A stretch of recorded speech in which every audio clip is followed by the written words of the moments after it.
Thanks, Red Hannah. You reminded me of something I forgot to mention on my response to Warren.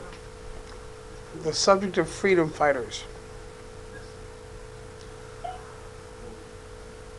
Freedom fighter is in the eye of the beholder, or history. If the American Revolution had failed, do you think that George Washington, Thomas Jefferson, John Adams, Ben Franklin et al. Would have been labeled freedom fighters and founders of our country, or traitors? I'll give you an even uglier example.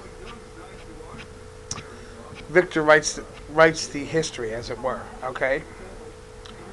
You read in the Bible how Barabbas was a murderer, and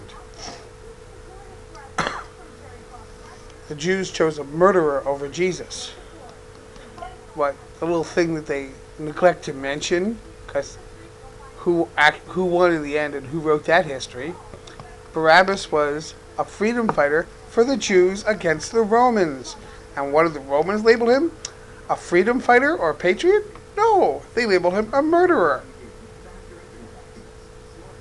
This isn't just my opinion. Even some rabid Christians agree on that point. But the Romans said he was a murderer. Okay? Or was he a freedom fighter? It's a question of perspective, you know? And who's slapping the label on? Something you have to think about. Have an adequate